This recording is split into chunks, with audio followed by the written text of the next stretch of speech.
بسم اللہ الرحمن الرحیم نحمدہ ونصلی علی حبیبہ الکریم اما بعد فاعوذ باللہ من الشیطان الرجیم بسم اللہ الرحمن الرحیم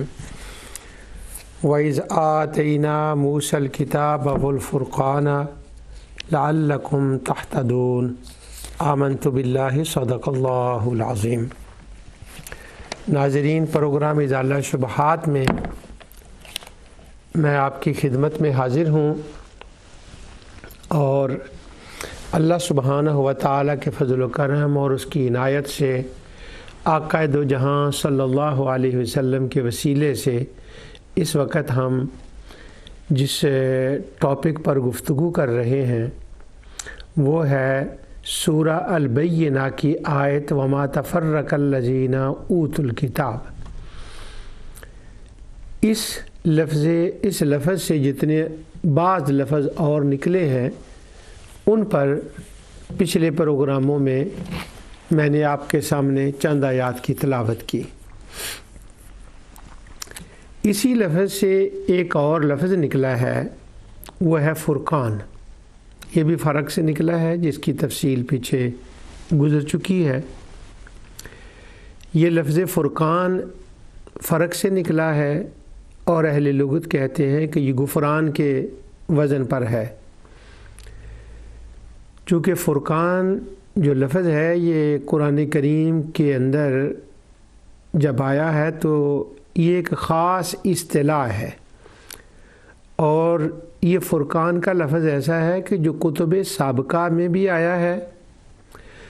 اور کتب سابقہ کے لیے بھی یہ ان کتب کے نام کے لیے بھی یہ استعمال ہوا ہے اور قرآن کریم کے نام کے لیے بھی استعمال ہوا ہے۔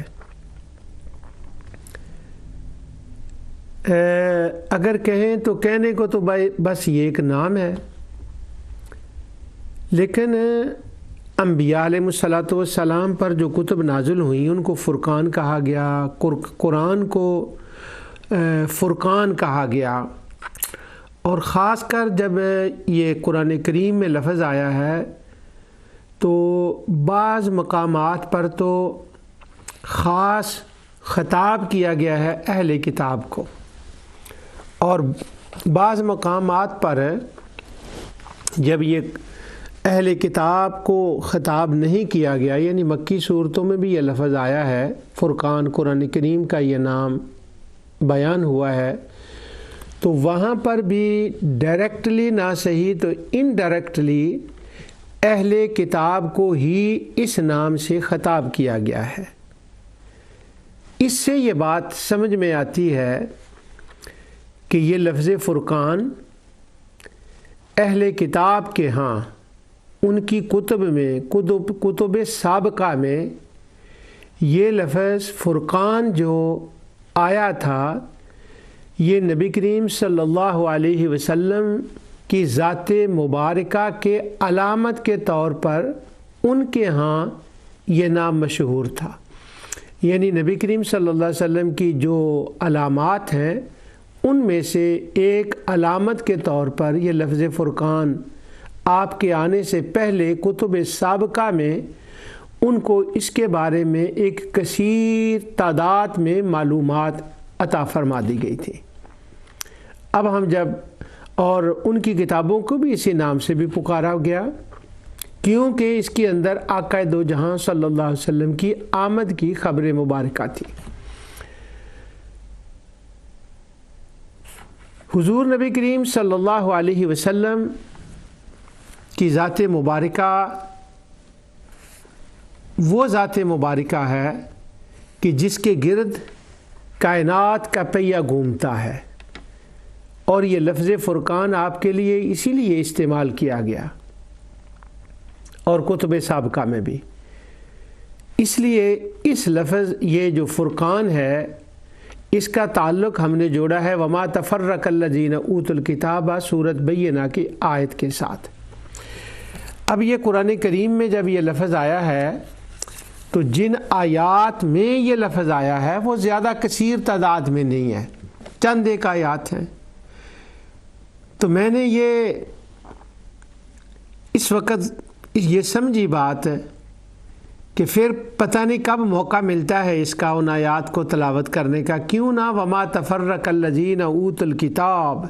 الا من بعد ما جاءتهم البینہ. اسی کے ساتھ بینہ ہی کی تفسیر ہے الفرقان. تو یہ ایک حسین موقع ہے، حسن اتفاق ہے. تو اس وقت ان آیات کی تلاوت کر لیں جن کے اندر یہ لفظ فرقان آتا ہے. تو اب ان آیات کی تلاوت اس مناسبت سے میں آپ کی خدمت میں عرض کرتا ہوں، اور ان کا سادہ ترجمہ، ان پر جو علمی بحثیں ہیں علماء کے ہاں، مفسرین کے ہاں، محدثین کے ہاں، اہل لغت کے ہاں، اور کمپیریٹیو ریلیجن والوں کے ہاں، کلامیوں کے ہاں، ان کو میں بالکل ٹچ نہیں کروں گا، کیونکہ یہ ذوق قرآن پروگرام ہے. اس کے اندر ذوق قرآن پیدا کرنے کے لیے اور حسن قرآن کا جو پہلو ہے اس کو دکھانے کے لیے، تاکہ ذوق قرآن پیدا ہو، یہ مقصود ہے اس پروگرام کا. اور وہ بھی مبتدیوں کے لیے ہے. اہل علم تو سمندروں میں غواصی فرماتے ہیں، ان کے ہاں تو اس کے کثیر معنی اور بہت، وہ تو موتی نکال کر لاتے ہیں. تو یعنی یہ لفظی ترجمہ، سادہ ترجمہ میں آپ کی خدمت میں عرض کرتا ہوں. اب قرآن کریم کے وہ لوگ جو میرے مخاطبین ہیں اور جن کے لیے یہ میں پروگرام کر رہا ہوں، مجھے بار بار اس کی وضاحت کرنی پڑتی ہے. بعض لوگ مجھے جو خاص ملنے والے ہیں وہ کہتے ہیں کہ اس کی بار بار آپ کیوں وضاحت کرتے ہیں، لیکن یہ عادت سی بن گئی ہے کہ جو ناظرہ قرآن پڑھتے ہیں وہ کہتے ہیں، یہ مجھے دوست کہتے ہیں کہ یہ آپ بار بار کیوں لفظ بولتے ہیں. جو ناظرہ قرآن پڑھتے ہیں جب وہ اس آیت کی تلاوت کرتے ہیں فرقان کی، جو سورہ بقرہ کے اندر پہلی مرتبہ سورہ بقرہ کے اندر آیا ہے، تو ان کے ذہن میں ایک سوال اٹھتا ہے یا اٹھ سکتا ہے. کیونکہ میرے سارے ذوق قرآن کے پروگرام کا مقصد یہ ہے سوچنا، تدبر، تفکر، ایک نیکسٹ لیول پر دھیان کرنا، اس کا کوئی اور میننگ بھی آتا ہے سامنے، یعنی اس کو وائڈ کر لینا، اس کے اندر وسعت پیدا کرنا. اور وہ وسعت قرآن کے اندر نہیں ہے، نعوذ باللہ، وہ وسعت تو اپنے فہم کے اندر ہے، اپنے دماغ کے اندر پیدا ہوتی ہے. اور قرآن کریم نے بھی ایک باریک بات کی ہے، ہر قرآن کریم کی باریک بات یہ ہوتی ہے، اور وہ یہ ہے کہ لا یکلف اللہ نفسا الا وسعہا. اس کے ایک تو علمی ترجمہ ہے جو اس کا صحیح بنتا ہے، اور ایک کہہ لیں بچگانہ ترجمہ، بچوں کے اعتبار سے وہ ترجمہ ہے. وہ یہ بنتا ہے کہ اللہ تعالیٰ فرماتا ہے کہ جب میں کسی کو کوئی ایسا حکم دیتا ہوں جس سے اس کے اندر کچھ مشقت اس کو برداشت کرنی پڑتی ہے، تو وہ میں مشقت ڈال کر اس کو کسی مصیبت کے اندر نہیں ڈالنا چاہتا، بلکہ اس کے اندر پہلی بات یہ ہے کہ جب وہ مشقت اس کے اوپر آتی ہے وہ اسے برداشت کرتا ہے، اور اس مشقت کے ساتھ وہ کوئی سفر کرتا ہے تو اس کے لیے وہ مصیبت کا باعث نہیں ہوتی. اس کی جو اندر کی وسعتیں، طاقتیں ہوتی ہیں وہ ذرا اور کھل جاتی ہیں، اور جب وہ کھلتی ہیں اور پھر میں مشقت بھی اتنی ہی ڈالتا ہوں جتنی وہ برداشت کر سکتا ہے، اور جس سے اس کی وہ وسعتیں کھلیں، کیونکہ مصیبت میں ڈالنا تو مقصود نہیں ہے. تو یعنی وسعت دماغ کی کھلنا، تدبر کی کھلنا، اس لیے یہ اس پروگرام کو میں کر رہا ہوں کہ لا یکلف اللہ نفسا الا وسعہا، کہ اس کی طرف سے جو آتا ہے وہ تو تمہارے اندر کی نشو و نما کرنے کے لیے، تمہاری وسعتیں کھولنے کے لیے آتا ہے. اس لیے وہ اتنا ہی تمہیں بتاتا ہے، فرماتا ہے، جس سے تمہاری وسعتوں کے اندر اور نشو و نما ہو جائے. تو اب یہ بات کرنے کے بعد میں وہ اپنی بات عرض کرتا ہوں کہ اللہ تعالیٰ فرماتا ہے وَإِذْ آتَيْنَا مُوسَى الْكِتَابَ وَالْفُرْقَانَ لَعَلَّكُمْ تَهْتَدُونَ. اب جب یہ ناظرہ پڑھنے والا، میں ناظرہ ترجمہ اس کا پہلے پڑھتا ہوں، ناظرہ پڑھنے والا جب یہ لفظ پڑھے گا تو اس کے ذہن میں فوراً ایک سوال آئے گا، اور آنا چاہیے، یہی مقصد ہے میرے پروگرام کا. پہلے ناظرہ والا ترجمہ کر لیں. وَإِذْ آتَيْنَا مُوسَى الْكِتَابَ، اور ہم نے حضرت موسیٰ علیہ السلام کو تمہارے لیے کتاب دی. وَإِذَا آتَيْنَا مُوسَى الْكِتَابَ، موسیٰ علیہ السلام کو ہم نے کتاب دی، اور کتاب کے بعد فرمایا وَإِذَا آتَيْنَا مُوسَى الْكِتَابَ وَالْفُرْقَانَ، اور فرقان دی، لَعَلَّكُمْ تَهْتَدُونَ، تاکہ تم منزل مقصود تک پہنچ جاؤ اور تمہیں عام معنوں میں ہدایت نصیب ہو جائے۔ اب ذرا وہ جو سوال ہے وہ دیکھیں کہ ناظرہ پڑھنے والے کے ذہن میں کیا سوال آتا ہے۔ وہ کہے گا کہ کتاب دی اور فرقان فرمایا، اب یہاں کتاب، فرقان، ہدایت، تین لفظ آ گئے، تو جو عام ناظرہ پر قرآن پڑھنے والا ہے، ناظرہ کا مطلب ترجمے کے ساتھ ناظرہ پڑھنے والا، اور اس کے اندر اللہ تعالیٰ نے ذوق قرآن کچھ کرم فرما کر اس کو عطا فرما دیا ہے، اس کو توفیق دے دی ہے، اور جتنا اللہ تعالیٰ نے اس کو عطا فرمانا ہے، جتنی اس کو وسعت دی ہے وہ دے دی ہے، تو جب وہ یہ آیت پڑھے گا تو تھوڑا سا غور کرے گا تو اس کے سامنے یہ سوال آ جائے گا فوری طور پر۔ وہ کہے گا کہ یہاں فرقان کا معنی کتاب بھی ہے، فرقان کا معنی تورات بھی ہے، اور تورات کا معنی کتاب بھی ہے، اور یہ دو لفظ کیوں آئے ہیں کہ ہم نے موسیٰ کو کتاب دی، ہم نے موسیٰ کو کتاب دی، یعنی ڈبل آ گیا، کتاب بھی اور فرقان بھی۔ فرقان کا مطلب بھی وہی ہے، یہ کتاب کا نام ہے فرقان، تو یہ کیا ہوا، تو یہ ڈبل کیوں ہوا ہے؟ ہاں اگلی بات تو سمجھ آ گئی کہ وہ منزل مقصود تک پہنچانے کے لیے ہے، تو اس کا کیا معنی بنے گا؟ پھر وہ جو مضمون پیچھے سے آ رہا ہے اس پر وہ غور کرے گا کہ وہ یہ تھا کہ پیچھے سے جو مضمون چلا آ رہا تھا وہ یہ تھا کہ سیدنا موسیٰ علیہ السلام کی قوم بنی اسرائیل تھی، وہ فرعون کے ساتھ مصر میں رہتے تھے، فرعون ان پر ظلم و ستم کرتا تھا،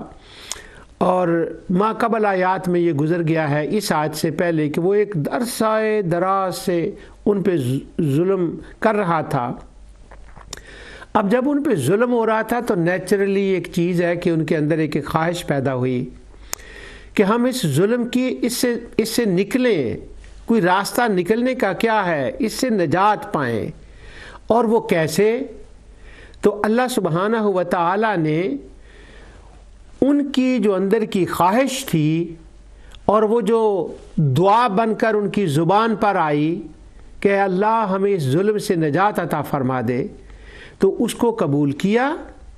اور قبول کرنے کے بعد اللہ سبحانہ و تعالی نے مصر کے اندر، بنی اسرائیل کے اندر حضرت موسیٰ علیہ السلام کو پیدا فرما دیا۔ اب موسیٰ علیہ السلام پیدا ہوئے، بڑے ہوئے، وہ واقعہ بیان کرنا یہاں مقصود نہیں ہے۔ اب وہ ان کو اعلان نبوت کا حکم ہوا، اعلان نبوت کے بعد وہ موسیٰ علیہ السلام کے پاس گئے، موسیٰ علیہ السلام فرعون کے پاس گئے، اور اس کے سامنے جا کر توحید، رسالت، آخرت کی تمام تقاریر فرمائیں۔ اب وہ پڑھنے کے تو ایک قصے ہیں، ہم ان کو جانتے ہیں، مختلف قرآن میں آئے ہیں، لیکن کاش اللہ تعالیٰ ذوق قرآن عطا فرمائے ہر مسلمان بچے اور بچی کو۔ اب جب ان الفاظ کے اوپر آپ غور کریں نا جو موسیٰ علیہ السلام کے قصے آئے ہیں، وہ بھی اور دیگر بھی، پر موسیٰ علیہ السلام کا خاص کر تو وہاں سمندر بہہ رہا ہوتا ہے۔ موسیٰ علیہ السلام جب فرعون سے ایک ایک بات میں گفتگو کرتے ہیں، کیا بات ہے، میرا دل چاہتا ہے کہ میں کسی کا ایک ہنٹس دوں لیکن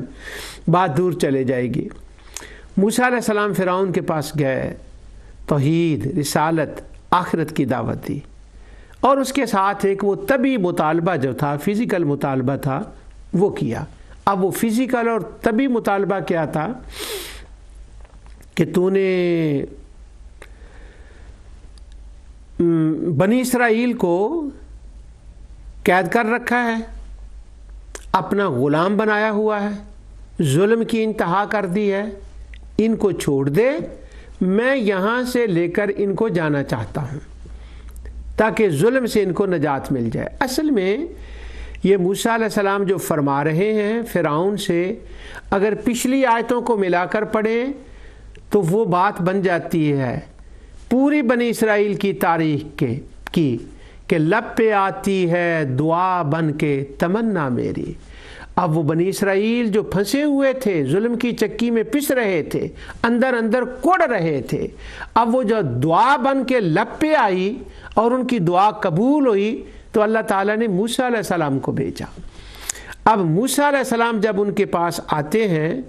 تو سبحان اللہ، چونکہ موسیٰ علیہ السلام ذریعہ اور سبب بن رہے ہیں ان کی نجات کا، تو اب کیا بنے گا یہاں پر معنی اس کا کہ سب سے، اور موسیٰ علیہ السلام، پھر میں وہ آگے بات کرتا ہوں۔ اب جب انہوں نے موسیٰ علیہ السلام نے ان کے سامنے صداقت کے دلائل بیان کیے، پہلے تو انہوں نے کہا کہ یہ نبی رسول یہ کیا ہے؟ آپ نے فرمایا جو میں کہہ رہا ہوں یہ صحیح ہے، اور حد ہو گئی اس بات کی کہ آپ نے اتنے دلائل دیے اس کے سامنے، اتنے دلائل دیے، معجزات بھی دکھائے، وہ ایک الگ مسئلہ ہے، یہ بڑی باریک باتیں اپنی عمر کے اس حصے میں جا کر میں کر رہا ہوں۔ معجزات بھی دکھائے اور اعلیٰ وجہ البصیرہ جو میک سینس باتیں کرتی ہیں، وہ دلائل بھی اتنے دیے، ان کو فکری کہتے ہیں کہ وہ فکری دلائل بھی موسیٰ علیہ السلام نے دیے، صرف وہ اسٹیک کو سانپ بنایا نہیں اور وہ ہاتھ کو چمکایا نہیں، یہ تو ایک طبی تھے جو آنکھیں، جو حسی چیزیں جو اس کو دیکھ سکتی تھی، حواس خمسہ دیکھ سکتے تھے، وہ پارلیمنٹ والے بھی دیکھ سکتے تھے، وہ بھی تھی، وہ بھی دلیلیں تھیں، اور انہی کو اللہ تعالیٰ نے آیا بھی فرمایا ہے۔ مگر ان دلیلوں کے ساتھ ساتھ جو موسیٰ علیہ السلام نے جو کیا اس کا نام لیتے ہیں انٹیلیکچول فکری دلائل دیے ہیں، واو، وہ پڑھنے کے قابل ہے اور ان پر دھیان دینے کے قابل ہے۔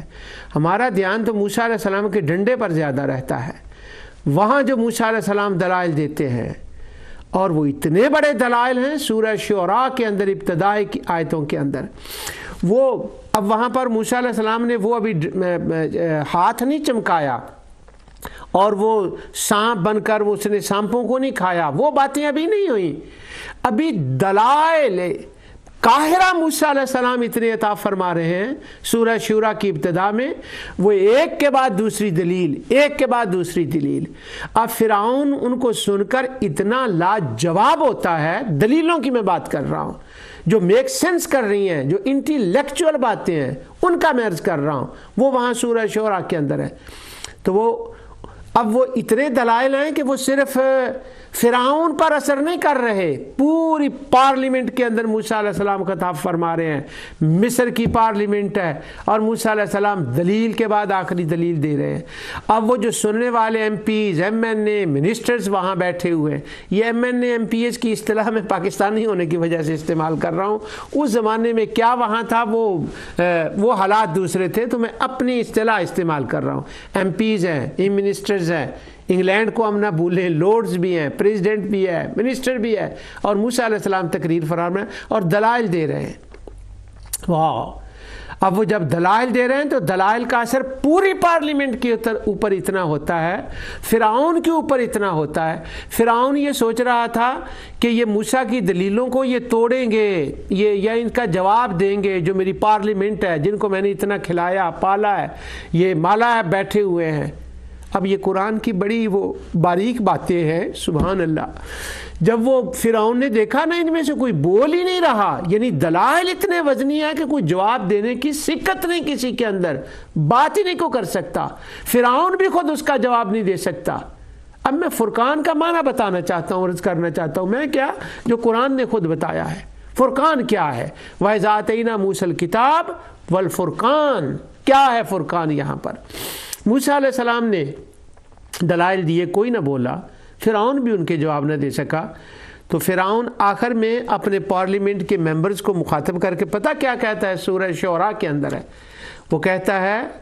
قالا، وہ طنزاً ان کو کہتا ہے قالا ان رسولکم الذی ارسل الیکم لمجنون، لگتا یوں ہے تمہارے بیہیویئر سے کہ تم سب کس کے دلائل سے اتنے مرعوب ہو چکے ہو، ان کا روب تم پر پڑ گیا ہے، گویا کہ تم نے تو اس کو رسول مان ہی لیا ہے۔ تو وہ کہتا ہے یہ تمہارا رسول جو ہے پھٹے منہ تہاڈا میری بےزتی تے بےزتی کری جاندا، تسی بول دے ہی نہیں پے، تم تو ایسے خاموش ہوئے جیسے کوئی واقعی سچے رسول کی باتیں سن رہا ہے۔ تو یہ تمہارا رسول، اب جو اس نے کہا نا یہ تمہارا رسول، تو وہ ان دلائل کی وجہ سے تھا جو فرعون پر بھی اثر کر گئے تھے اور اس پر بھی اثر کر گئے تھے۔ اور ان دلائل کا اثر یہ تھا کہ موسیٰ علیہ السلام پھر فرعون کو مخاطب کر کے کہتے ہیں ان کو چھوڑ، قال لقد علمت ما انزل هؤلاء الا رب السماوات والارض، تجھے میری دلیلوں کے بعد یقین پکا ہو گیا ہے۔ یقین، یہ موسیٰ علیہ السلام کا کلام ہے۔ وہ فرماتے ہیں تمہیں یقین ہو گیا اس بات کا کہ تو جانتا ہے کہ میں، ان کو تو کہہ رہا ہے کہ یہ تمہارا رسول ہے، نہیں، تو جان گیا ہے، تجھے علم ہے اس بات کا، پکا یقین ہے تمہیں کہ میں اللہ کا رسول ہوں، مجھ پر اسی نے سب کچھ نازل کیا ہے، اور جس نے نازل کیا ہے وہ رب السماوات والارض، وہ زمین و آسمان کا رب ہے۔ زمین و آسمان کا رب کیوں کہا موسیٰ علیہ السلام نے؟ اب میں اس بات کو چھیڑنا نہیں چاہتا اس وقت، انشاءاللہ پھر آگے جا کر وہ بات آئے گی۔ تو جانتا ہے اس بات کو۔ اب یہاں میں عرض یہ کرنا چاہتا ہوں، پارلیمنٹ کی بیہیویئر سے پتہ چلا، تمام منسٹر کو پتہ چل گیا رسول سچے ہیں۔ موسیٰ علیہ السلام جو کہہ رہے ہیں صحیح بات ہے، اللہ، وحدانیت خدا، رسالت موسیٰ، عقیدہ آخرت، اور بنی اسرائیل کے اوپر جو ہم ظلم کر رہے ہیں اور بنی اسرائیل کو ہمیں چھوڑ دینا چاہیے، یہ بات وہ سمجھ گئے۔ اب اللہ سبحانہ و تعالیٰ نے بھی اس بات کو پھر کنفرم فرمایا، ان دلائل کو جو ان کے سامنے ظاہر کیے۔ اللہ تعالیٰ نے فرمایا وَاسْتَيْقَنَتْهَا أَنفُسُهُمْ ظُلْمًا وَعُلُوًّا۔ اب اللہ تعالیٰ اس کو کنفرم فرما رہا ہے۔ وہ یہ کنفرم فرما رہا ہے وَجَحَدُوا بِهَا، ہاں وہ آیت میں نے پوری لکھی نہیں تھی، میں نے وَاسْتَيْقَنَتْهَا لکھا تھا۔ وَجَحَدُوا بِهَا، اور جہد، جہود، یہ میں نے کتنی بار یہ بات کی ہے، جہد، جہود کہتے ہی اس بات کو ہیں کہ قرآن کے اندر یہ بڑی اصطلاح آئی ہے کہ جو بندہ دلائل کی وجہ سے مان جائے، اس کا دل مان جائے، جب وہ مان جائے لیکن ظاہری اپنے مفادات کی وجہ سے وہ انکار کرتے، اس کو جہود کہتے ہیں۔ قرآن میں بار بار اس کا ذکر آیا ہے۔ تو جب موسیٰ علیہ السلام نے وہ تقریر کی، پارلیمنٹ والے مان گئے، موسیٰ علیہ السلام نے کہا تو بھی جانتا ہے، تو بھی مان گیا ہے اندر سے، مگر مفادات کی وجہ سے تو مان نہیں رہا۔ اب اللہ تعالیٰ نے اس کو کنفرم فرمایا وَجَحَدُوا بِهَا، یہ صرف ضد کی وجہ سے زبان سے اقرار کر رہا ہے، باقی رہا دل کی بات۔ وَاسْتَيْقَنَتْهَا انفسهم، میں خدا ہو کر گواہ دیتا ہوں کہ موسیٰ علیہ السلام کی وہ دونوں دلیلیں ان کے اوپر اثر کر گئی ہیں اور اندر سے یہ مان گئے ہیں کہ موسیٰ علیہ السلام سچے ہیں اور موسیٰ علیہ السلام کے معجزات یہ سچے ہیں۔ اب پتہ یہ چلا کہ موسیٰ علیہ السلام کے دلائل، خود موسیٰ علیہ السلام کی ذات، موسیٰ علیہ السلام کے معجزات، یہ جتنی باتیں ہیں ان سب کو اللہ تعالیٰ نے فرمایا وَإِذْ آتَيْنَا مُوسَى الْكِتَابَ وَالْفُرْقَانَ، میں نے موسیٰ علیہ السلام کو کتاب دی، ایک ریٹن کنسٹیٹیوشن، ایک گائیڈنس، ایک رہنمائی دی، اور خود موسیٰ والفرقان، میں نے تو موسیٰ کو خود فرقان بنا کے بھیج دیا، یعنی ذات موسیٰ فرقان ہے، موسیٰ علیہ السلام کے معجزات فرقان ہیں، موسیٰ علیہ السلام کے دلائل فرقان ہیں، موسیٰ علیہ السلام کا انداز بیان فرقان ہے۔ اب وہ ساری باتیں جتنی ہیں وہ ساری کی ساری فرقان ہیں، اور موسیٰ علیہ السلام کے ساتھ فرقان کا ایک جگہ لفظ آگے جا کر میں اس آیت کو پڑھوں گا سورہ انبیاء میں، ہارون علیہ السلام کا ذکر بھی آتا ہے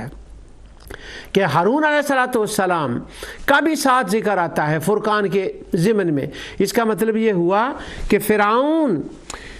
کے سامنے وہ جو دلائل تھے وہ ہارون بھی فرقان تھے اور موسیٰ علیہ الصلوۃ والسلام کے معجزات بھی فرقان تھے، اور اس کے ذریعے سے اللہ تعالیٰ نے حق اور باطل کو ان کے سامنے واضح کر دیا تھا۔ تو موسیٰ علیہ الصلوۃ والسلام کے سامنے جتنا وہ دلائل تھے وہ سارے فرقان تھے۔ اب وہ ناظر خان کو پتہ، یہاں وہ کنفیوز نہیں ہوگا۔ وَإِذَا آتَيْنَا مُوسَى الْكِتَابَ، ہم نے موسیٰ کو کتاب دی، والفرقان، اور فرقان دی۔ کیا کہ موسیٰ کو وہ قوت بیانی عطا فرما دی موسیٰ کو، اور وہ جو انہوں نے دعا مانگی تھی، کیا کیا باتیں کی جائیں، انہوں نے وہ دعا مانگی تھی نا رب اشرح لی صدری ویسر لی۔ اب جو عطا تھی نا رب اشرح لی صدری والی، اور وہ جو ان کی دعا قبول ہوئی تھی، اللہ تعالیٰ نے اسی صورت میں فرمایا کہ وہ جو تو نے مانگا ہے میں نے تمہیں دے دیا ہے، اور وہ جو دے دیا تھا وہ قوت بیانی جو تھی وہ فرقان تھی۔ ذات موسیٰ خود فرقان تھی، ان کی جرأت اور ہمت فرقان تھی، اور ان کا کلام فرقان تھا، وہ ساری باتیں فرقان تھی۔ سبحان اللہ۔ تو ذات موسیٰ علیہ الصلوۃ والسلام فرقان تھا۔ اب یہاں ایک بات اور ہے، وہ یہ دنیا کی تمام نعمتیں فرعون کے پاس ہیں، پاورز، فورسز، یہ فرعون کے پاس ہے، اور موسیٰ علیہ السلام کے پاس کیا ہے، ہارون علیہ السلام کے پاس کیا ہے، دلائل۔ اور وہ دلائل کیا ہیں؟ ایک وہ ہیں جن کا حواس خمسہ ادراک کر سکتے ہیں۔ وہ کیوں دیے گئے؟ اس کی وجہ یہ ہے کہ وہ قرآن میں ہمیں سمجھ آتی ہے اس بات کی کہ وہاں پر وہ جادو کا زور زورا تھا، اور کبھی کبھی وہ جادوگر بھی کو ٹرک دکھا دیا کرتے تھے، تو انہوں نے کہا بھی کہ یہ تو ساحر علیم، یہ تو بڑا پڑھا لکھا جادوگر ہے۔ یہ اس نے یہ بات کہی بھی فرعون نے اور اس کے ساتھیوں نے، چونکہ انہوں نے وہ انسان کو حصی بھی چیزیں چاہیے تھیں تو اللہ تعالیٰ نے وہ معجزات کی صورت میں عطا فرما دی، ورنہ صرف وہی بات نہیں تھی، وہ دلائل تھے جن کا میں عرض کر چکا ہوں، قرآن کریم میں جگہ جگہ وہ موجود ہیں۔ اب کیا ہوا؟ دلیل سے موسیٰ علیہ السلام نے جب حق کو واضح کر دیا اور باطل الگ ہو گیا، اور بال برابر بھی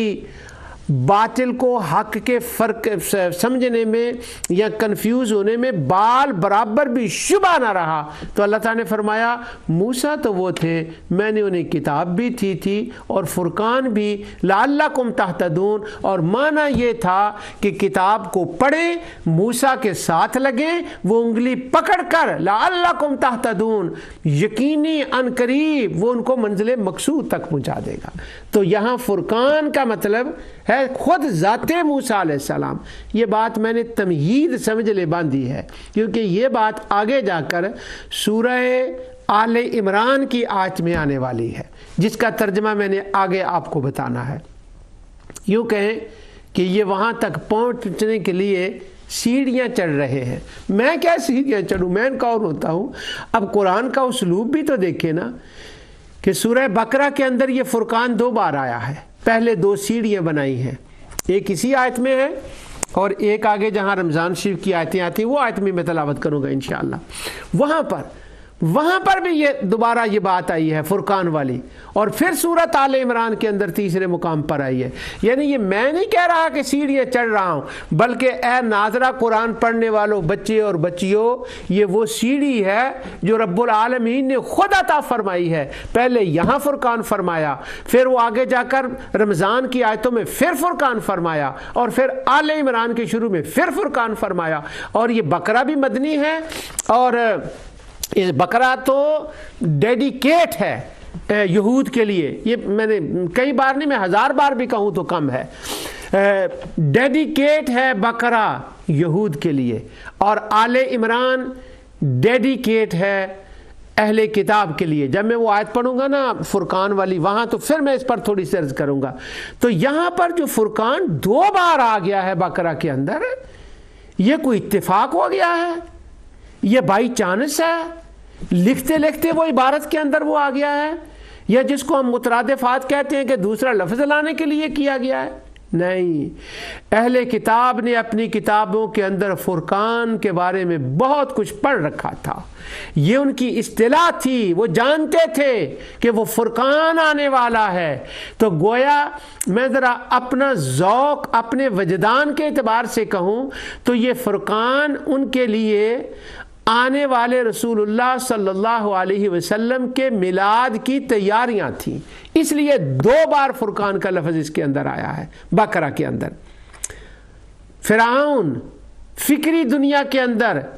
دلائل کی دنیا کے اندر موسیٰ علیہ السلام کے سامنے ہار گیا اور موسیٰ علیہ السلام جیت گئے۔ اور جیتنے کا یہ مطلب ہے، ہرا کے ذلیل کرنا مقصود نہیں ہے، ہرانے کا مطلب یہ ہے کہ حق اور باطل کے درمیان جو فرق تھا وہ اتنا واضح ہو گیا کہ ایک بال کے برابر بھی فرق نہ رہا۔ یہ بال کے برابر فرق نہ رہا، یہی فرقان کا معنی ہے۔ آگے جا کر میں یہ عبارتیں پڑھ کر سناؤں گا اہل لغہ کی کہ انہوں نے اس کا کیا معنی بیان کیا ہے۔ سبحان اللہ۔ اب یہ جو میں نے عرض کیا ہے کہ یہ ناظر خاں کو ایک شبہ پڑ سکتا ہے کہ وہ کہے وَإِذَا آتَيْنَا مُوسَى الْكِتَابَ وَالْفُرْقَانَ، کہ یہاں فرقان کا لفظ بھی آیا ہے، تو کوئی بندہ کہہ سکتا ہے کہ نہیں یار تینوں میں شک پیا ہے، تمہیں شبہ ہوا ہے۔ کہاں کس کو شک پڑ سکتا ہے؟ بندہ سمجھے گا کہ کتاب کا مطلب کتاب ہے اور فرقان کا مطلب معجزات موسیٰ ہیں اور خود موسیٰ علیہ السلام کی ذات ہے۔ یہ خیر میں تو پروگرام ازالہ شبہات کر رہا ہوں، یہ نہیں کہ مجھے شبہ ہو نہیں سکتا، پر پروگرام ازالہ شبہات کر رہا ہوں، تو یہاں شبہ نہیں ہے بلکہ یہ شبہ پرانا پڑا ہوا ہے۔ اب میں اس کی ایک مثال دیتا ہوں، کیوں ناظر خان کو پڑے گا۔ حافظ ابن کثیر، ایک بات میں ان کی کر دیتا ہوں، حوالہ دینے اب وہ وقت چلا گیا، میں حوالے کم سے کم دیتا ہوں، عبارتیں کم سے کم پڑھتا ہوں۔ کیوں کہ قرآن کریم کی آیات اس پروگرام میں ذوق قرآن میں زیادہ پڑھ رہا ہوں۔ حوالے توحید اور رد شرک میں اور پرانے پروگراموں میں الحمدللہ لائنیں لگائی ہیں۔ اب حافظ ابن کثیر بس ایک کا نام ہے، یہ تبری میں بھی ہوگا، دوسروں میں بھی، ساری تفسیروں میں ہوگا۔ وَإِذْ آتَيْنَا مُوسَى الْكِتَابَ وَالْفُرْقَانَ، تو یہ سوال اٹھا ہے پرانے زمانے میں بھی کہ یہ والفرقان اور کتاب اور فرقان تو ایک ہی چیز ہے، اسی کا نام ہے، تو یہ 2 لفظ کیوں آئے ہیں؟ تو اس پر جو وہ اوپینین آئے ہیں ان میں سے ایک اوپینین یہ ہے، ایک بڑا عجیب قاعدہ ہے ہمارے ہاں، ہماری مدرسوں کی دنیا میں، کوئی لفظ ہونا تو وہ آ جاتے ہیں تو وہ کہتے ہیں یہاں وا جو ہے نا، یہ لفظ جو حرف ہے نا یہ زائدہ ہے۔ بڑا عجیب و غریب قاعدہ ہے، بہت سے اہل علم کو اس سے اختلاف ہوتا ہے، وہ کہتے ہیں یہ زائدہ نہیں ہے، اس کا یہاں میننگ ہے، بلکہ وہ یہاں تک جاتے ہیں کہ قرآن میں کوئی بھی زائدہ نہیں ہوتا، وہ زائدہ اس لیے ہوتا ہے کہ جب وہ اس پر کچھ سوال کھڑا ہوتا ہے تو وہ جواب دینے والا نحوی ہو، جس فیلڈ کا بھی بندہ ہو، مفسر ہو، تو اگر وہ مشکل پیش آئے تو وہ زائدہ کہہ کر اس کو وہ بات ختم کر دیتے ہیں۔ اب یہاں بھی یہ سوال تھا کہ وَإِذَا آتَيْنَا مُوسَى الْكِتَابَ وَالْفُرْقَانَ، موسیٰ کو کتاب دی اور فرقان، تو یہاں اور ہے، تو انہوں نے کہا نہیں یہ اور نہیں ہے، یہ واو زائدہ ہے، یہ اور کے معنی میں نہیں ہے، بلکہ اس کا مطلب ہے وَإِذْ آتَيْنَا مُوسَى الْكِتَابَ وَالْفُرْقَانَ، ہم نے موسیٰ کو وہ کتاب دی جس کا نام فرقان ہے۔ تو یعنی اس کا مطلب ہوا شبہ ابھی ناظرہ پڑھنے والوں کے نہیں، مجھے یہ جو میں نے کہا کہ مجھے کوئی کہے گا نہیں شبہ ہو ہی نہیں سکتا، ہوا ہے، اور اہل علم نے اس پر بحث کی ہے، تو وہ کہتے ہیں، حافظ ابن کثیر کہتے ہیں وکیل الواو زائدہ، تو کہتے ہیں یہ اس کا جواب دینے کے لیے یہ کہی گئی ہے بات کہ یہ یہاں وَلَقَدْ آتَيْنَا مُوسَى الْكِتَابَ وَالْفُرْقَانَ میں یہ وا زائدہ ویسے ہی آ گئی ہے، تو وہ کہتے ہیں ہاذا غریب، یہ اجنبی سی بات ہے، یہ غریب جو ہے وہ پنجابی والا نہیں ہے۔ اب میں اس کی تشریح میں چلا جاؤں تو اور وقت یہاں مجھے لگانا پڑے گا، تو وہ کہتے ہیں یہ اجنبی سی بات ہے، یعنی یہ کہیں سے باہر سے ڈھونڈ کر لائی گئی ہے، یہ اس ہماری دنیا کی یہ بات نہیں ہے، یہ ہمارے علاقے کا رہنے والا بندہ نہیں ہے، یہ ہماری اس قرآنی دنیا کی یہ بات نہیں ہے۔ تو حافظ ابن کثیر کہتے ہیں نہیں، تو یہاں سے پتہ چل گیا کہ فرقان کا معنی کیا ہے۔ تو یہ دونوں الگ الگ چیزیں ہیں۔ سیدنا موسیٰ علیہ الصلوۃ والسلام، ان کی کتاب، ان کے معجزات، ان کی جرأت، ان کی فراست سے فرعونی نظام اور کلیمی نظام میں جو فرق واضح ہو گیا، یہ سب فرقان ہو گئے، اور بنی اسرائیل کو فرعون سے جو نجات دی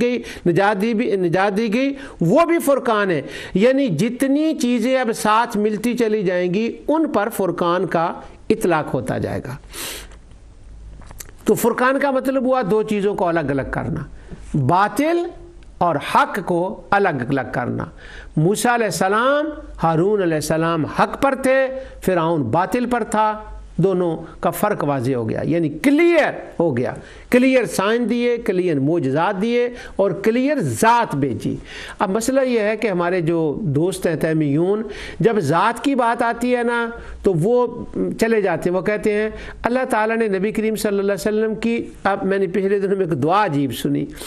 کہ نبی کریم صلی اللہ علیہ وسلم کے فیض کو عام کر دے، وہ کہتے ہیں حضور کی تعلیم کو عام کر دے، کوئی بڑا رو رو کے کوئی بندہ دعا کر رہا تھا، تو ذات کی بات سے وہ بھاگتے ہیں، اور اللہ سبحانہ و تعالیٰ نے ذات کا یہاں موسیٰ علیہ السلام کی خود ذات کو جو ہے ان کے معجزات کو فرقان فرمایا۔ واہ! فرقان کا ایک معنی، اب میں اس کو رہ نہیں دیتا ہوں کہ فرقان کا انہوں نے معنی لکھا ہے مفردات کے اندر اور لسان العرب میں فرق کے لفظ سے، وہ کہتے ہیں دو رستے جا رہے ہوں، مفرق الطریق و فرق لہو عن الشیء بین لہ، دو رستے جا رہے ہوں، ایک رستہ ادھر نکل جائے اور جہاں سے وہ فرق واضح ہو جائے اس کو وہ کہتے ہیں۔ قرآن کریم کے الفاظ اور حسن کمال کا کمال دیکھیں کہ یہ آیت ختم ہوتی ہے لعلکم تہتدون،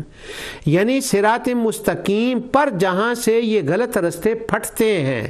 اور وہ جو آدم علیہ السلام سے لے کر حضور نبی کریم صلی اللہ علیہ وسلم تک سیدھا راستہ چلا رہا ہے،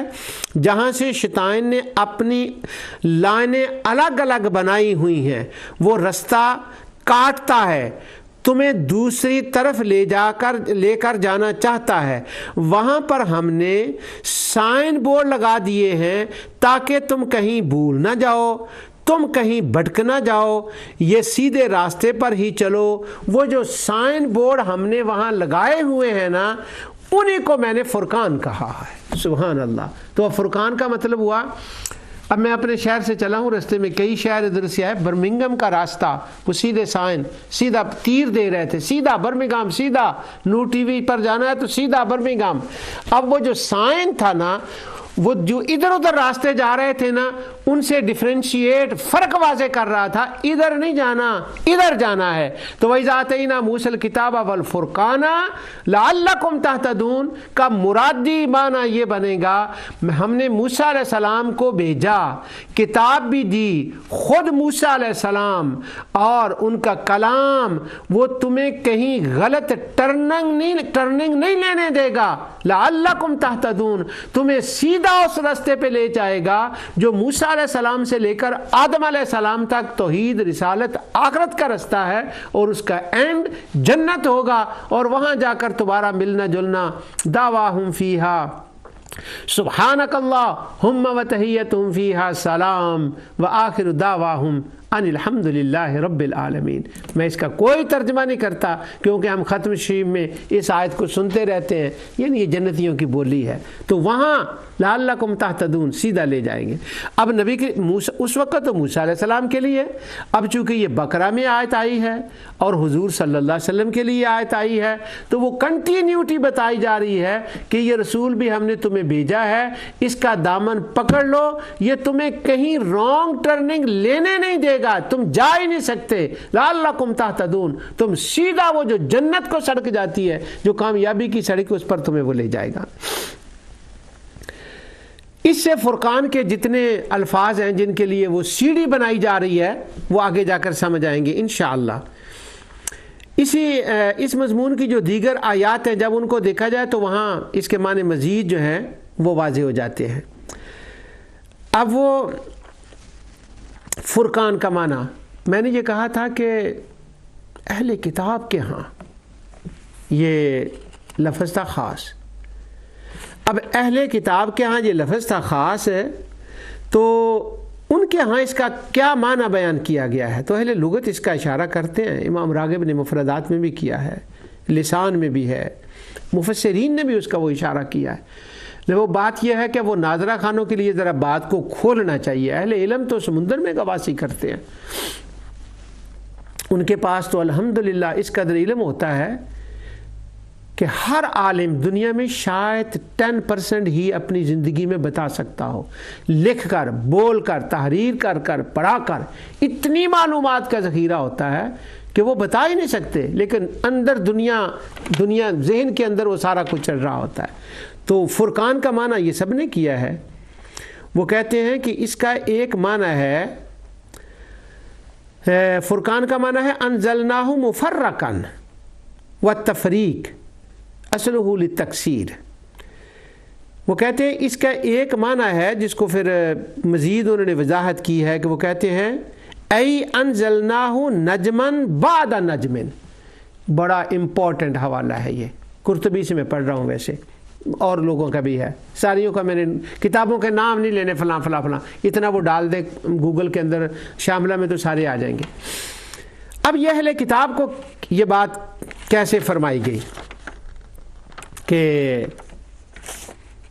یہ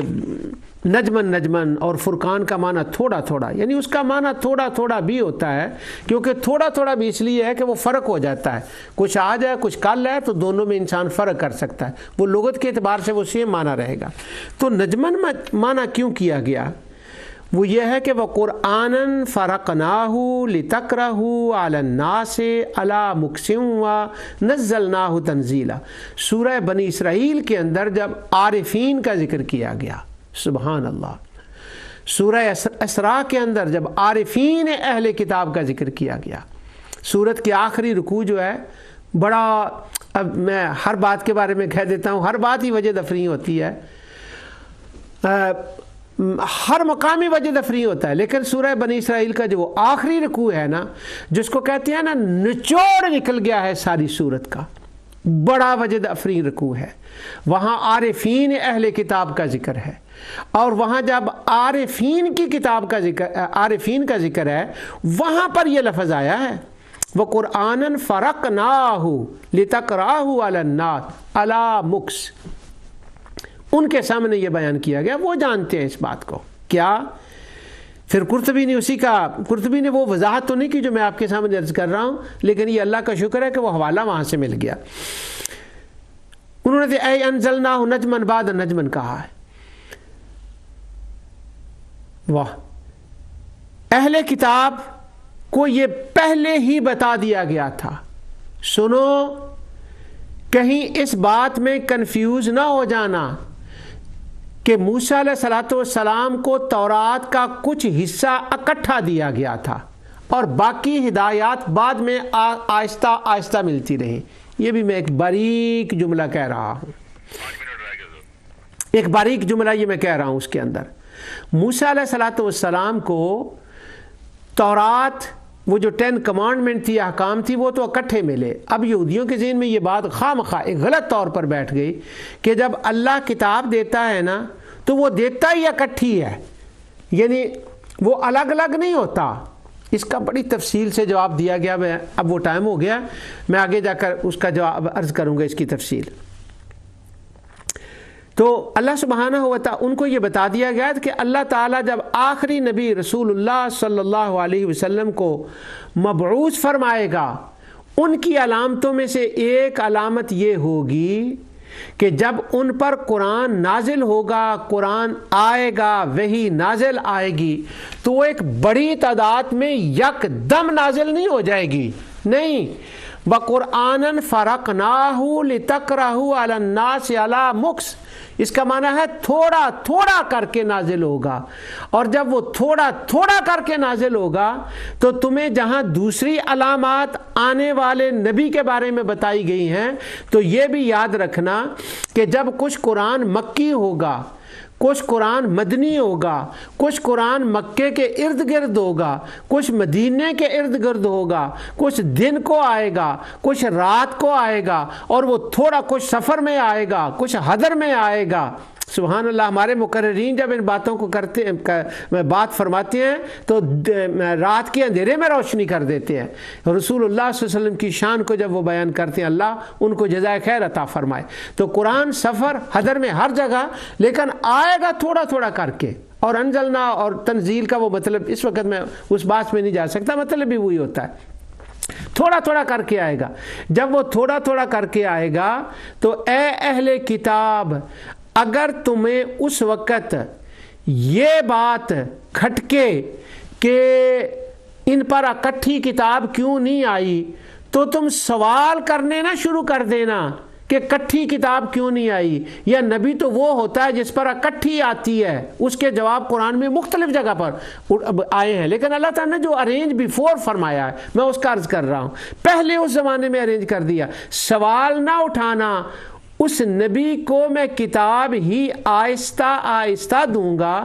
تھوڑی تھوڑی کر کے اس پر نازل ہوگی۔ تو جب تھوڑی تھوڑی نازل ہوگی وَتُعَزِّرُوهُ، تم اس کے بازو بن جانا، اور وہاں پر جو لوگ اس کی مخالفت میں آئیں، فکری دلائل کے ساتھ، علمی دلائل کے ساتھ اس رسول کا ساتھ دینا، اس کی حفاظت کرنا۔ اس کی علامتوں میں سے ایک علامت یہ ہے کہ قرآن تھوڑا تھوڑا کر کے آئے گا، اس لیے جب وہ قرآن آئے گا تو اس کے ساتھ جو لفظ فرقان آئے گا وہ تمہیں ہی میں سمجھا رہا ہوں گا کہ یہ فرقان آیا اس لیے ہے کہ تھوڑا تھوڑا کر کے نازل ہو رہا ہے، الگ الگ کر کے نازل ہو رہا ہے، اور یہ تمہیں خبردار کر رہا ہے کہ یہ رسول جھوٹا نہیں ہے، نعوذ باللہ، یہ رسول غلط نہیں ہے، یہ کذب بیان نہیں کر رہا، یہ سچ بول رہا ہے۔ ادھر اپنی کتابوں کو دیکھو گے، ادھر نزول قرآن کو دیکھو گے، تو تمہارے سامنے یہ فرقان بن جائے گی یہ چیز۔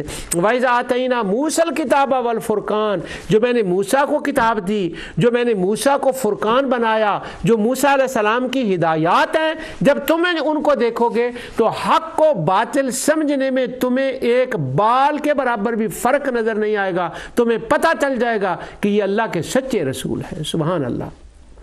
اس لیے لفظ فرقان جو ہے وہ اس مقام پر سورہ بقرہ میں آیا، اور فرقان کا یہ معنی تھوڑا تھوڑا الگ الگ کرنا، تھوڑی چیز نازل کرنا، یہ بھی اس کا معنی ہے۔ اور جب یہ سورہ فرقان میں یہ لفظ آئے گا، جب ہم اگلی آیت پڑھیں گے تو انشاءاللہ اس پر جو ہے نا اور پھر وہاں پر اس کی تفصیل کریں گے۔ الحاصل یہ نکلا کہ وَإِذْ آتَيْنَا مُوسَى الْكِتَابَ وَالْفُرْقَانَ لَعَلَّكُمْ تَهْتَدُونَ، اس آیت کے اندر فرقان کا کیا معنی ہے؟ یہاں پر میں ایک اشارہ کر دوں 1 منٹ میں، باقی باتیں اگلے پروگرام کے لیے چھوڑ دیتے ہیں۔ جب یہ مضمون شروع ہوا ہے نا فرقان والا، تو اس سے پہلے آئی ہے بات وَإِذْ نَجَّيْنَاكُم مِّنْ آلِ فِرْعَوْنَ يَسُومُونَكُمْ سُوءَ الْعَذَابِ يُذَبِّحُونَ أَبْنَاءَكُمْ وَيَسْتَحْيُونَ نِسَاءَكُمْ وَفِي ذَلِكُمْ بَلَاءٌ مِّن رَّبِّكُمْ عَظِيمٌ۔ پوری آیت کا ترجمہ تو میں نہیں کر سکتا، مشہور ہے، جانتے ہیں فرعون سے ہم نے تمہیں نجات دی جب وہ تمہیں یہ تکالیف دیتا تھا، اور آخر میں کہا بلاء من ربکم عظیم۔ یہ چونکہ موقع ہے، پھر پتہ نہیں اگلی آیت میں مجھے یہ موقع ملے کہ نہ ملے۔ یہ مضمون تو میں آگے بھی چلاؤں گا فرقان کا، انشاءاللہ اگلے پروگراموں میں بھی آئے گا۔ یہاں آیا ہے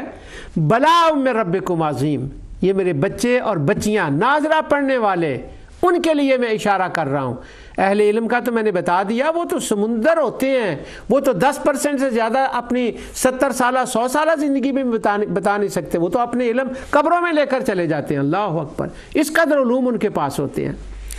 یہاں جو لفظ بلا آیا ہے نا، اس کے بعد جتنی آیتیں آئی ہیں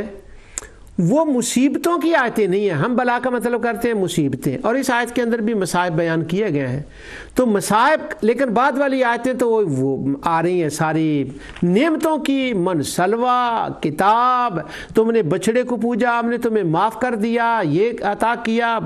سمندر کو کھول دیا، یہ تو ساری وہ آ رہی ہیں نعمتوں کی۔ تو یہاں پر میں عرض یہ کرنا چاہتا ہوں کہ بلا کا لفظ پنجابی اور اردو اور فارسی میں جس معنی میں ہم استعمال کرتے ہیں قرآن میں ہمیشہ اسی معنی میں وہ استعمال نہیں ہوتا، بلکہ اس کا نیگیٹو معنی نہیں ہوتا، اس کا پازیٹو معنی ہوتا ہے۔ میرے سارے پروگرام کرنے کا مقصد یہ ہے کہ قرآن میں کوئی نیگیٹو چیز منفی نہیں ہوتی، حوصلہ توڑنے والی نہیں ہوتی، دتکارنے والی نہیں ہوتی۔ خدا ہمیشہ بلانے والا ہے اور پازیٹو اور مثبت اور ہمت عطا فرماتا ہے کام کرنے کے لیے۔ تو یہاں پر یہ فرمایا گیا کہ بلائیں تم پر آئی ہیں، مصائب آئے ہیں، مصائب آئے ہیں، لیکن ان مصائب کو لا کر تمہیں سٹرونگ کرنا ہے، اور اب تمہیں نعمتیں دی جا رہی ہیں، اور نعمتوں کے بعد نعمتیں بھی بلا ہوتی ہیں، سبحان اللہ، اور نعمتوں کے بعد تمہیں ظاہر کیا جائے گا لوگوں کے سامنے کہ جب تمہیں بلا دی گئی، نعمتیں دی گئیں، پہلے آزمایا گیا، اب تمہارا عمل دنیا کے سامنے کیا ہے۔ جب تمہیں فلسطین میں کچھ کسی کی وجہ سے وقت مل جائے تو پھر دیکھنا ہے کہ وہ اس بلا پر تم خود بلا وہ فرعونی بن جاتے ہو یا تم کیا بنتے ہو، اس وقت تمہارا امتحان ہوگا۔ فَيَنْظُرَ كَيْفَ تَعْمَلُونَ، پھر ہم دیکھیں گے کہ تمہارا عمل اس وقت کیا ہوتا ہے۔ جو کچھ میں نے کہا اللہ تعالیٰ اسے قبول فرمائے۔ وَمَا عَلَيَّ إِلَّا الْبَلَاغُ۔